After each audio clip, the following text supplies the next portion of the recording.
Hello दोस्तों, मैं हूं Radheshyam Sutar. Balaji computer YouTube channel पे आपका हार्दिक स्वागत करता हूं। आज का वीडियो कंप्यूटर के पार्ट्स को कनेक्ट करना और उन पार्ट्स से कनेक्ट करके कंप्यूटर को चालू करना और बंद करना, इसके बारे में बनाया हुआ है। ठीक है, आइए तो अपन अपने वीडियो को स्टार्ट करते हैं। तो सबसे पहले अपन ये क्लियर करते हैं कि कंप्यूटर के पार्ट्स कौन कौन लगाए जाते हैं या किस तरह के पार्ट्स कंप्यूटर में लगाने से कंप्यूटर वर्क करता है। तो सबसे पहले अपन मेन जो पार्ट्स हैं, जो कि बाहर से अपन देखते हैं तो अपन को इजीली दिख जाता है और उसको अपन देखते भी हैं, पर आज अपन इस वीडियो में कंप्यूटर के इंटरनल और एक्सटर्नल सारे पार्ट्स की बात करते हुए इस वीडियो को पूरा करेंगे। ठीक है, तो सबसे पहले आपने देखा होगा किसी भी कंप्यूटर को अपन देखते हैं तो सबसे पहले मेन जो पार्ट और बड़ा जो पार्ट दिखता है उसका नाम रहता है मॉनिटर। मॉनिटर का यूज होता है कंप्यूटर में डिस्प्ले देखने का काम, मतलब इससे आप कंप्यूटर में किसी भी तरह का काम करते हो वो उसमें दिखता है। तो मॉनिटर को अपन देखते हैं तो ऐसे ये टीवी टाइप दिखता है, जैसे अपने घरों में टीवी लगा रखी होती है उसी तरह से कंप्यूटर को भी अपन देखते हैं तो टीवी टाइप ही दिखता है। ये काम आता है डिस्प्ले दिखाने के लिए। फिर इसके बाद नेक्स्ट रहता है कीबोर्ड। कीबोर्ड का यूज कंप्यूटर में टाइपिंग का काम करना या कंप्यूटर को किसी भी प्रकार का इंस्ट्रक्शन देना या निर्देश देना, इस तरह के काम के लिए कीबोर्ड का यूज किया जाता है। कीबोर्ड दिखने में एक बोर्ड की तरह दिखता है जिसपे बहुत सारे बटन लगे हुए रहते हैं, इसीलिए इसको कीबोर्ड कहा जाता है। फिर नेक्स्ट पार्ट है माउस। माउस का यूज किया जाता है कि कंप्यूटर को निर्देश देने के लिए। माउस से कंप्यूटर को इजीली चलाया जा सकता है, क्योंकि कीबोर्ड से कंप्यूटर को चलाना तो उसके लिए आपको रन कमांड प्लस शॉर्टकट की का नॉलेज होना चाहिए, परंतु इस तरह का कोई आपको नॉलेज नहीं है और कंप्यूटर को चलाना है तो उसके लिए आपको माउस का यूज करना रहेगा। तो माउस दिखने में चूहे के आकार का ही रहता है और यहाँ पे मैं डायग्राम बना रहा हूँ, ये भी माउस का डायग्राम ही रहता है। तो समझ में आया। इसके बाद नेक्स्ट अपन बात करते हैं सीपीयू का। सीपीयू यहाँ पे कैबिनेट को कहा जाता है। सीपीयू यहाँ पे कैबिनेट को कहा जाता है, जिसमें सीपीयू का फुल फॉर्म होता है सेंट्रल प्रोसेसिंग यूनिट। बाकी सीपीयू का मतलब प्रोसेसर से होता है, पर अपन यहाँ पे सीपीयू कैबिनेट के बारे में अपन समझने वाले हैं। सीपीयू दिखने में इस तरह का दिखता है, ठीक है, जिससे आप ऊपर देखोगे तो सीडी ड्राइव आपको दिखेगी। फिर इसके बाद सीपीयू पे कंप्यूटर को ऑन करने का बटन रहता है, कुछ एलईडीज रहती हैं और बहुत सारे कंप्यूटर में रीस्टार्ट का बटन भी रहता है और बहुत सारे कंप्यूटर में यूएसबी पोर्ट और ऑडियो पोर्ट भी लगा रहता है। पर दोस्तों आपको ये ध्यान रखना है कि सीपीयू किसी भी प्रकार का किसी भी कंपनी का हो, पर ये सारे पोर्ट्स, ये सारे डिटेल्स या फिर ये सारे ऑप्शंस आपको सब में देखने को मिलेगा, क्योंकि बहुत सारे कीबोर्ड मतलब बहुत सारे सीपीयू ऐसे होते हैं जिनकी डिजाइन के अकॉर्डिंग इसमें जगह का परिवर्तन किया हुआ रहता है। तो आगे अपन वापस कंप्यूटर चालू करेंगे उस समय सीपीयू को और अच्छी तरह से पढ़ेंगे।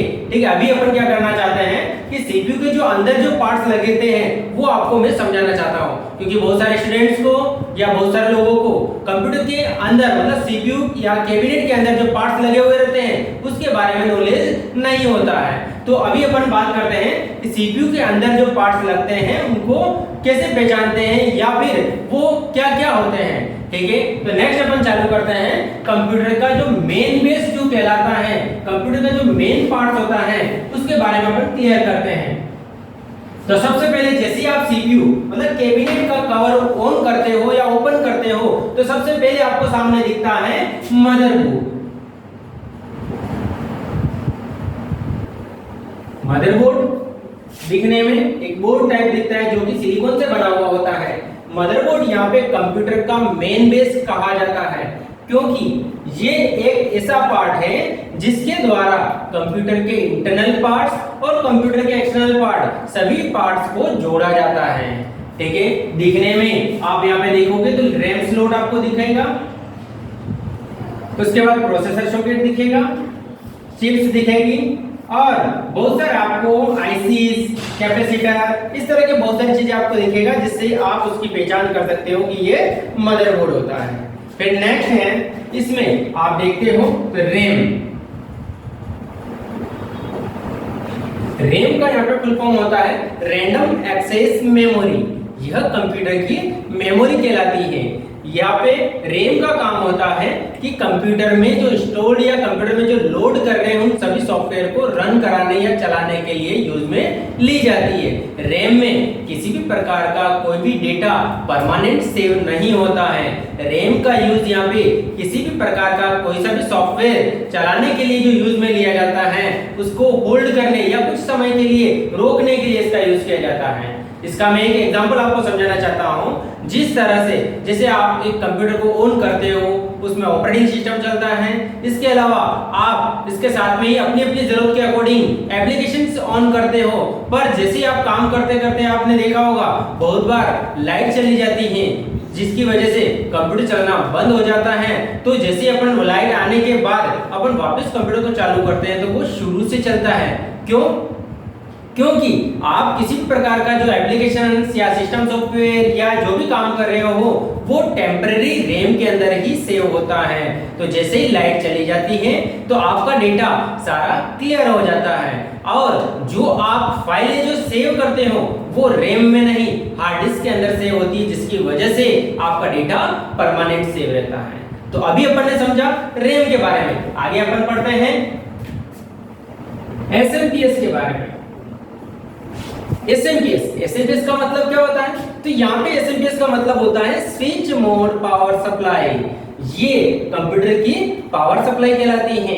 इसका यूज कंप्यूटर के इंटरनल हार्डवेयर को पावर सप्लाई के लिए यूज में लिया जाता है। मतलब ये सप्लाई कैबिनेट के अंदर जो पार्ट्स लगे रहते हैं उन्हीं को पावर सप्लाई करता है। इसका दिखने में शेप ऐसा एक बॉक्स टाइप दिखता है, ठीक है, जिसमें आप अंदर की तरफ देखोगे तो ये क्या करता है, बहुत सारे वायर में परिवर्तन होता है पर आगे से एक ही केबल यहाँ पे लगाई जाती है।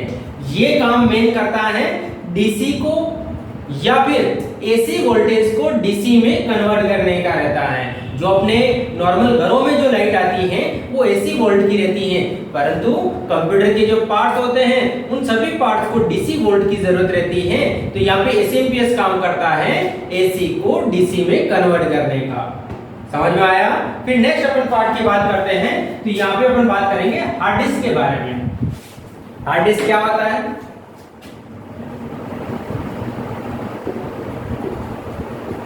हार्ड डिस्क इसको आप शॉर्ट में HDD भी बोलते हो या कहते हो, क्योंकि HDD का मतलब भी हार्ड डिस्क ड्राइव होता है। हार्ड डिस्क का कंप्यूटर में डेटा स्टोर करने या डेटा सेव करने के लिए इसका यूज में लिया जाता है। हार्ड डिस्क एक ऐसा पार्ट है जो कंप्यूटर में परमानेंटली जुड़ा हुआ रहता है। ये पार्ट कंप्यूटर से आप हटा देते हो तो कंप्यूटर चलना बंद हो जाता है, क्योंकि इस पार्ट में मतलब हार्ड डिस्क में कंप्यूटर का जो ऑपरेटिंग सिस्टम होता है जो कंप्यूटर को चलाने के लिए काम में लिया जाता है वो सॉफ्टवेयर में स्टोर रहता है। तो इसके अलावा भी आप जो फाइलें सेव करते हो, आप जो फाइलें डाउनलोड करते हो, वीडियो डाउनलोड करते हो, गाना डाउनलोड करते हो या फिर किसी भी प्रकार का कोई भी डेटा डाउनलोड करते हो या किसी दूसरे कंप्यूटर से लेके आते हो तो वो सारा डेटा हार्ड डिस्क में ही सेव होता है। आज के समय में हार्ड डिस्क की जगह बहुत जगहों पे आपको SSD भी दिखने को मिलेगा। फिर नेक्स्ट अपन पार्ट की बात करते हैं। बहुत सारे कंप्यूटर में आपने देखा होगा ये ऑप्शनल डिवाइस है जिसके बारे में मैं बताना चाह रहा हूं, ऑप्टिकल ड्राइव या डीवीडी ड्राइव के नाम से। ऑप्टिकल ड्राइव या फिर आप इसको डीवीडी ड्राइव भी कह सकते हो या बोला जाता है। ये डीवीडी ड्राइव ये काम आता है कंप्यूटर में सीडी, डीवीडी और बीडी को चलाने के लिए। यहाँ पे चलाने से ये समझना है कि चलाने का मतलब किसी भी प्रकार की सीडी, डीवीडी और बीडी को रीड करना, मतलब उसमें जो डेटा रखा हो उसको देखना या फिर कॉपी पेस्ट करना, या फिर किसी भी प्रकार का जो भी डेटा है आप खाली सीडी, डीवीडी के अंदर डालना चाहते हो तो उसको बोला जाता है राइट करना या बर्न करना। तो इसके लिए जो डिवाइस काम में आता है वो ऑप्टिकल ड्राइव होता है। समझ में आया। फिर नेक्स्ट अपन बात करते हैं, ये भी ऑप्शनल पार्ट है जिसका नाम आपने सुना होगा स्पीकर। स्पीकर ये काम आता है कंप्यूटर में किसी भी प्रकार का ऑडियो या वीडियो की आवाज को सुनने के लिए स्पीकर लगाया जाता है। बहुत सारे कंप्यूटर में स्पीकर सीपीयू के अंदर इनबिल्ट आता है, मतलब कैबिनेट के अंदर इनबिल्ट आता है, जो कि आपको नॉर्मली जो आपके पास में जो कंप्यूटर रखा हुआ है उसमें जो वीडियो हो या गाना हो उसकी आवाज सुनने के लिए। परंतु बहुत सारे क्या होते हैं कि ज्यादा लाउडली आवाज सुनने के लिए आपको होम थिएटर या डीजे जो अलग से लगाया जाता है वो भी होता है। परंतु अभी अपन समझ रहे हैं कि कैबिनेट के अंदर जो स्पीकर होता है, जो छोटा सा, जो कि अपन को नॉर्मली आवाज सुनने के लिए यूज में लेते हैं, उसकी अपन बात करते हैं। तो यहाँ पे स्पीकर का मतलब होता है कि आपको किसी भी प्रकार की कोई भी आवाज सुननी है तो उसके लिए स्पीकर का यूज किया जाएगा। तो इस तरह से कंप्यूटर के ये पार्ट्स हैं, प्लस साथ में अपन को थोड़ा सा और जानकारी लेनी है, क्योंकि यहाँ पे इन सभी पार्ट्स को कनेक्ट करने से अपना कंप्यूटर प्रॉपर तरीके से काम अभी भी नहीं करेगा, क्योंकि इसमें कुछ केबलों की भी जरूरत रहती है। यहाँ पे अपन बात करते हैं कि हार्ड डिस्क को मदरबोर्ड से कैसे जोड़ा जाता है। तो पुराने समय में हार्ड डिस्क आईडीई करके आती थी, तो उसके लिए आईडीई केबल यूज में ली जाती है। परंतु अभी अपन हार्ड डिस्क को कनेक्ट करते हैं साटा केबल से। तो यहाँ पे डेटा केबल के रूप में साटा केबल लगाई जाएगी जो हार्ड डिस्क को मदरबोर्ड से जोड़ेगी। उसी तरह से ऑप्टिकल ड्राइव को मदरबोर्ड से जोड़ने के लिए भी साटा का ही यूज किया जाता है। और पुरानी टेक्नोलॉजी में आईडीई करके केबल आती थी जिसका यूज हार्ड डिस्क और ऑप्टिकल ड्राइव को जोड़ने के लिए किया जाता है। पहले एक ही आईडी केबल से हार्ड डिस्क और ऑप्टिकल ड्राइव दोनों ही जुड़ सकती थी, परंतु अभी साटा केबल के आने की वजह से अभी हार्ड डिस्क के लिए अलग साटा केबल चाहिए और ऑप्टिकल ड्राइव के लिए अलग साटा केबल चाहिए। बाकी दूसरे पार्ट सारे पावर सप्लाई या फिर ये स्पीकर का डायरेक्ट केबलें होती है जो कि मदरबोर्ड से डायरेक्ट जुड़ जाती है। प्रोसेसर को और रैम को जोड़ने के लिए किसी भी प्रकार का कोई भी केबल का यूज नहीं किया जाता है। तो अब आते हैं अपन को कंप्यूटर के मेन इन सभी पार्ट्स को सीपीयू के अंदर जोड़ने के बाद अपन कंप्यूटर कैसे चालू करेंगे उसके बारे में समझने वाले हैं। तो इसके बाद आपको दो केबल और चाहिए होगी, जिसमें वीजीए केबल और पावर केबल के नाम से उनको जाना जाता है। वीजीए केबल इसका फुल फॉर्म होता है वीडियो ग्राफिक एडेप्टर, जो मॉनिटर डिस्प्ले दिखाने का जो काम करता है तो उसको डिस्प्ले प्रॉपर तरीके से दिखाने के लिए केबल लगाई जाती है जिसको वीजीए केबल के नाम से जाना जाता है। तो वीजीए केबल डिस्प्ले दिखाने के लिए यूज में ली जाती है। इस केबल के अंदर आप देखोगे तो 15 पिन होती है 3 कॉलम में, जिसमें एक एक कॉलम में 5-5 पिन रहती है। फिर नेक्स्ट अपन बात करते हैं पावर केबल।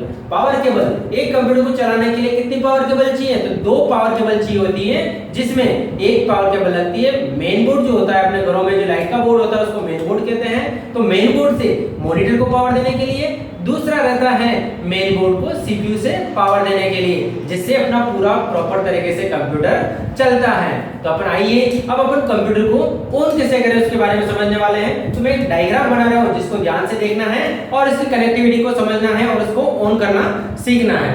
ठीक है, नेक्स्ट अपन आते हैं कंप्यूटर को ऑन करना।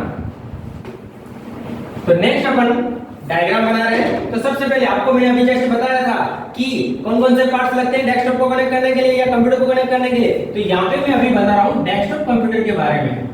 अब आपने देखा होगा कि ये डेस्कटॉप कंप्यूटर कौन सा होता है। तो अभी तो मैं बता रहा था कि कंप्यूटर को चालू करना, अब यहाँ पे डेस्कटॉप कंप्यूटर का कहां से आ गया। तो डेस्कटॉप कंप्यूटर का मतलब यहाँ पे ऐसा होता है कि ऐसा कंप्यूटर जो एक फिक्स जगह पे रख के उसको यूज में लिया जाता है उसको डेस्कटॉप कंप्यूटर कहा जाता है। ठीक है, जैसे डेस्क और टॉप मतलब टेबल के ऊपर जिसको रख के यूज में लिया जाता है। तो यहाँ पे डेस्कटॉप कंप्यूटर मतलब जो अभी मैंने सारे पार्ट्स जो बताए थे वो सारे एक डेस्कटॉप कंप्यूटर को आप ओपन करते हुए या देखते हो तो उसमें सारा मिल जाता है। तो डेस्कटॉप कंप्यूटर जैसे डायग्राम बना रहा हूं आपको और अच्छी तरह समझ में आ जाएगा।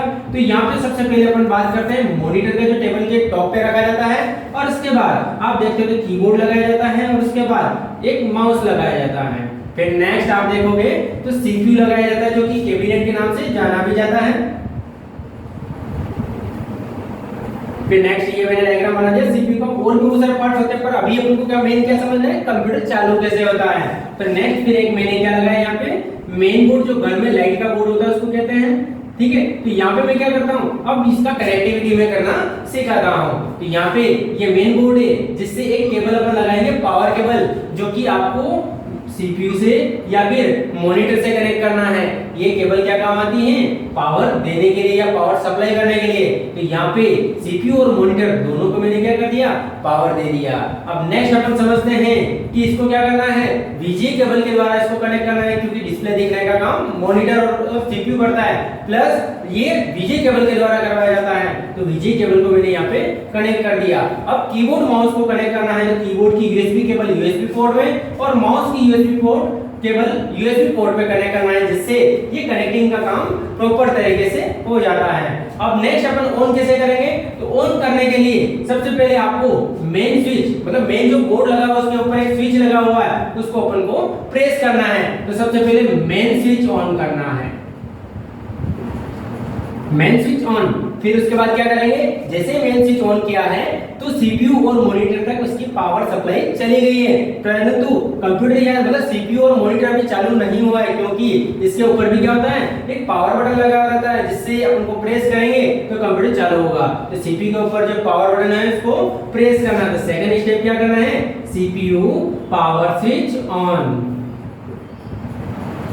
फिर नेक्स्ट थर्ड काम क्या करना। अब जैसे आप सोच रहे होंगे कि जैसे ही मैंने पावर बटन प्रेस किया, सीपीयू का पावर स्विच ऑन किया, अब कंप्यूटर चल जाएगा, परंतु चल जाएगा क्योंकि बहुत सारे कंप्यूटर में क्या होता है कि मॉनिटर को कभी बंद नहीं किया जाता है, इसलिए उस जगहों पे कंप्यूटर वो चालू हो जाएगा।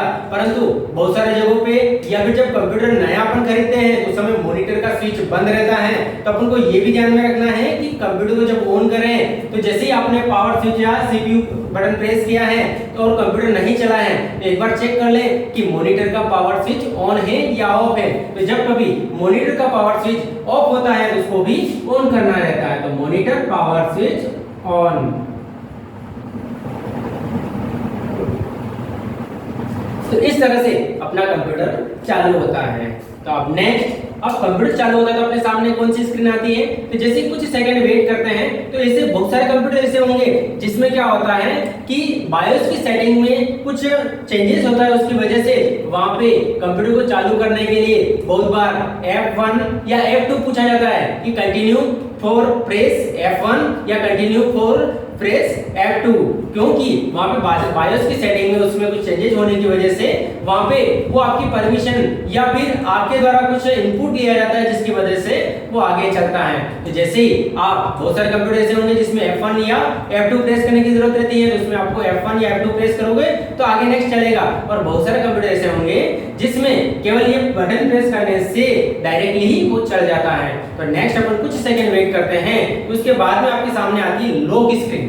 क्या आता है, लॉक स्क्रीन। अब नेक्स्ट डायग्राम में लॉक स्क्रीन का बनाने वाला हूं, समझिएगा ध्यान से। कोई भी दिक्कत हो तो आप कमेंट्स में जरूर लिखिएगा। Next, lock screen.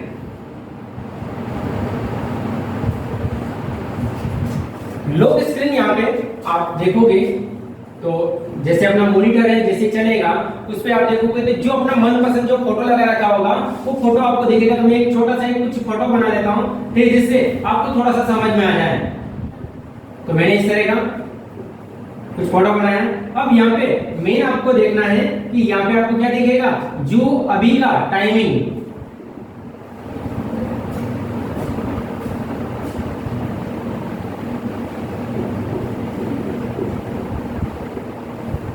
और डेट दिखेगा, और वहां पे एक फोटो लगा रखा होगा, वो क्या होगा, लॉक स्क्रीन कहलाएगा। अब लॉक स्क्रीन पे यहाँ पे क्या करेंगे, तो लॉक स्क्रीन के यहाँ पे जैसे ही अपन कंप्यूटर में लॉगिन करेंगे तो वहां पे जैसे यूजर अकाउंट, देखो कोई सा भी कंप्यूटर होता है यूजर अकाउंट के बिना कभी भी चलता नहीं है। यूजर का मतलब कंप्यूटर चलाने वाला, और उसके लिए एक अकाउंट ओपन किया जाता है जिसको यूजर अकाउंट के नाम से जाना जाता है। तो यूजर अकाउंट की सिक्योरिटी के लिए जो पासवर्ड लगाया जाता है वो पासवर्ड यहाँ पे इस स्क्रीन के ऊपर अपन क्या करते हैं, इंटर करते हैं। जैसे ही पासवर्ड इंटर करेंगे क्या होगा, अपन कंप्यूटर के अंदर लॉगिन हो जाएंगे। तो आज का वीडियो यहाँ पे ऐसे वीडियो बहुत बड़ा हो जाएगा। तो नेक्स्ट अपन डेस्कटॉप और कंप्यूटर को ऑफ करना मतलब शट डाउन करना, इसका वीडियो में अगले नेक्स्ट वीडियो में लेके आने वाला हूं। तो अभी अपन को क्या करना है, जो भी मैंने पढ़ाया है इसको अच्छी तरह से पढ़ना है, समझना है, और इसमें कोई दिक्कत हो तो कमेंट्स में लिखना है। और आपको वीडियो अच्छी आई होगी और इस वीडियो को आपको शेयर करना है, कमेंट्स करना है और लाइक करके आपको सब्सक्राइब भी करना है। धन्यवाद।